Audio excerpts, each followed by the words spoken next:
Hello, ladies, and welcome to another episode of the Autoimmune Rehab Podcast. Today's podcast is sponsored by doTERRA Essential Oils. Whether you've tried essential oils before or not, if you've never tried doTERRA, I really invite you to give them a try. And if you live within the United States, I do offer samples. So if you're listening to this and want to try out a sample and you live in the United States, you can reach out and let me know. And there's a little bit of a qualification process, but I can definitely get some for you. And essential oils, as we will be discussing later on this episode, can be one of the powerful tools in your toolbox to make sure that you actually sleep well with an autoimmune condition. So with no further ado, let's get started with today's episode, talking about how to stop counting sheep and actually get some sleep, the art of sleeping well with an autoimmune condition. So the first thing I want to start off by talking about is the importance of sleep.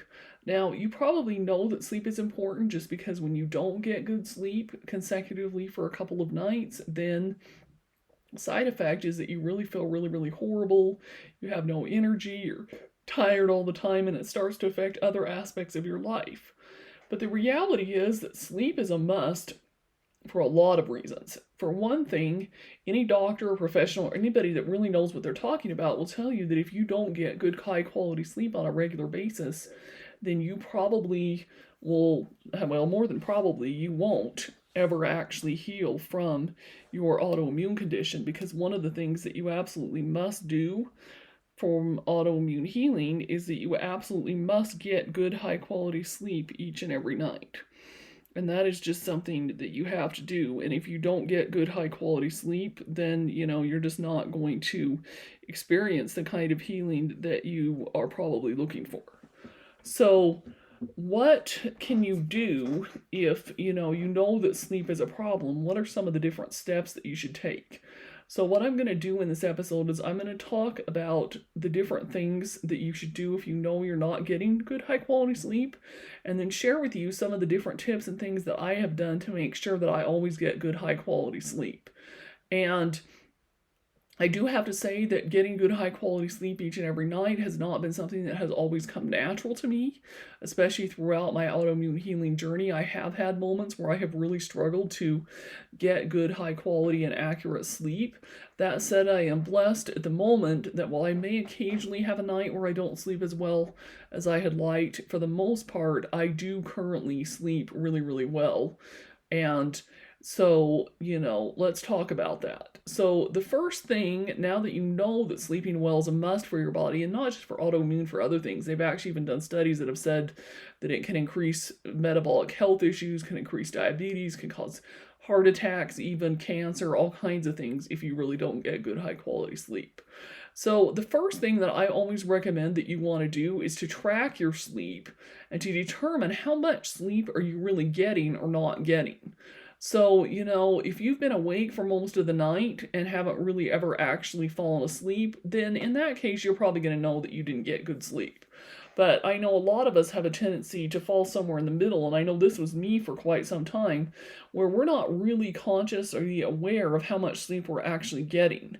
And, there are sleep studies out there that you can do. You can go to a center, you can get fancy devices, all kinds of things. What I recommend is that you start with something simple, like, for example, an Oura Ring. And I did a previous podcast episode on Oura Rings, so if you go to my website that is connected to this podcast, autoimmunerehab.com, and do a search for Oura Ring, you will find my podcast about Oura Rings, which is what I personally recommend. Or you could also try like an Apple Watch or something else that helps track. And what an Oura Ring does, just to summarize a little bit of some of what was in that episode so that you can get the benefit from it as we're talking about sleep, is it actually tracks your sleep and gives you a score between 1 to 100 and actually tells you how much REM sleep you got, how much deep sleep you got, how much overall sleep you got, all that kind of thing. And personally, my sleep score these days is usually somewhere between 85 and 95. I don't know that I've ever had an actual 100 sleep score, but, that's actually, in general, that's pretty good. So that gives you an idea of where you're at, and then you can work on improving, because what the Oura Ring does is it will track your sleep, like I said, every single night, and at the end of each week, it will give you a summary and tell you where your averages are for the entire week, then it tracks it over the course of months and even over the course of years as long as you continue to wear that Oura ring. Personally, I'm coming up on almost a 1-year anniversary when I first got an Oura ring. I actually bought it on Black Friday sale last November, so if you're listening to this on or near the day that comes out, will be about a week to 2 weeks out from when I originally got my Oura ring. And so, I have those stats now for going on almost a year to track and see where my sleep is and where my sleep has improved, that kind of thing. So that's the first thing you need to do.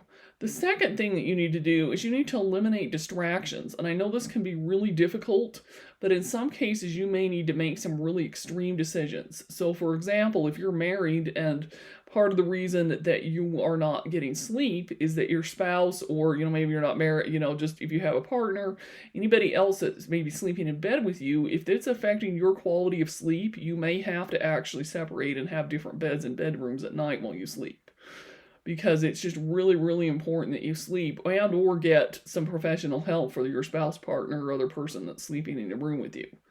And obviously there can be situations like if you have young children, babies, that kind of thing, you temporarily may not sleep. But if this is a problem that's been going on for a long time, and or if you have an autoimmune disorder, which I'm assuming if you're listening to this that you do, then it's really, really going to be of utmost importance that you get that sleep and you do what it takes to make sure you get that sleep.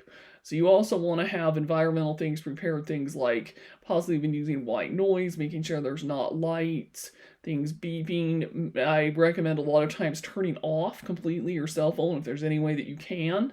The other alternate option is that if you feel like you can't turn it off completely, you can put it on airplane mode, or turn it on like a focus setting where maybe only the few key people that you think might potentially call, there's an emergency or something, that they would call, but you can't just get phone calls from just any or texts from anybody and everybody. I know in this day and age with all the spam and everything else, I've actually had to block any phone calls that aren't on my contact list from coming through on my phone even during the day, because otherwise it's gotten ridiculous. Sometimes there's 20 or 30 spam calls in one day on my phone. So you just want to think about that. Think about maybe even disconnecting your internet at night, because I know for some people the radioactive waves and some of the things that come from the internet connections, things like that, can cause issues. So, you just want to prepare your body to be able to do really good sleep. And then, of course, it goes without saying that if you have done everything that you feel like you can do and have tried a lot of the recommendations that are going to be on this podcast, and so hopefully coming up here soon, I'm going to try and recommend a few things that maybe you hadn't thought of, you may need to get some professional help. You may need to go see an actual sleep doctor, sleep therapist, get evaluated. In some cases, you may even need to go really extreme with a PAP machine, different things like that. But you don't want to just let your lack of sleep become a lifestyle and a habit, because it's just really, really not good for you. So, I just have to say that there. And then, of course, the other thing you also got to look at is if you're not sleeping because you're in a lot of pain or other things like that, then you want to try to get to the root cause of why you're having that pain and why it's affecting your sleep. Because I know for me personally, for a couple months this year, I didn't sleep very well because I had really severe knee pain that was shooting all the way down to my legs and my feet. And that was really affecting my ability to sleep. And now that I've gotten that pain taken care of, and I'm blessed that at the moment that, it started getting colder here in the winter in Utah where I live, that occasionally the cold, few other things, if I go on a really long walk, might cause me to have a little bit of knee pain. But for the most part, I'm pretty much pain-free now. And so I'm definitely able to sleep a lot better than I was back, before my surgery and my plasma injection treatments and things that have helped me not have pain. So, that's the other thing too, is you may have to get to the root cause of the pain so that then you can sleep. Because helping you to heal and actually, in fact, have less pain is dependent on your sleep. So, there's kind of the irony there that if you have the pain, you struggle to sleep, but yet you can't heal from the pain completely unless you are sleeping. So, there's always that. Okay, so then the next thing you also want to consider is your diet and the role that it can play in your sleep. A lot of us are not really fully aware that our diet and our healthy eating lifestyle or lack thereof can and do really impact how well you sleep. So, things like too much sugar, fried foods, even gluten, dairy, anything that you may have a food sensitivity or intolerance to. Like, for example, fortunately, this doesn't happen to me anymore, but I went through a time phase where I actually wasn't able to sleep if I ate blueberries. And I know that sounds really weird, but for some reason, my body had just developed a temporary intolerance to them. And if I had blueberries, I couldn't sleep at night. So, you really want to think about that. And especially if you have a lot of heartburn or acid reflux, this is something that a lot of Western medicine doctors don't focus on, or will just give you medicines to cover it up.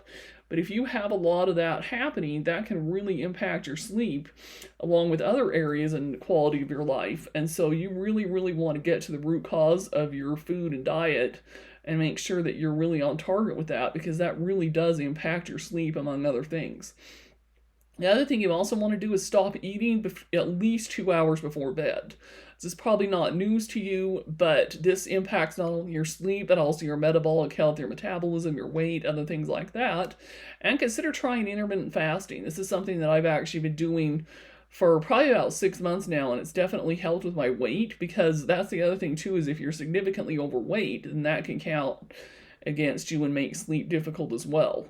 And intermittent fasting, there's a lot of people doing it a really extreme way. Maybe they only eat for 4 or 5 hour windows of the day. That's actually not what I do. I personally am following more of like a 12 to 14 hour window, where typically I will stop eating by 6 p.m. and I go to bed between 9 and 10. So that's, at least a full 3 hours before I go to bed that I've stopped eating. And then I don't eat till usually about 8, sometimes even 9 in the morning. Sometimes, depending on where I'm at, like in my menstrual cycle, a few other things, I might occasionally eat a little bit, by about 7 or so, but I really try to wait a minimum of 13 to 14 hours without eating. And the other thing, too, that you also have to consider is that during those first few hours after you start eating, your body and your stomach and everything starts digesting your food, and it can disrupt your sleep and make it really hard for you to sleep during that time frame. So that's something to think about. Then the next thing is exercise. And I know some of you may be rolling your eyeballs at me and saying, oh, geez, we've heard this all before. But the reality is that exercising really can have an impact on the quality of your sleep. And personally, I recommend exercising first thing in the morning, at least some if there's any way you can, and then potentially even maybe exercising after dinner.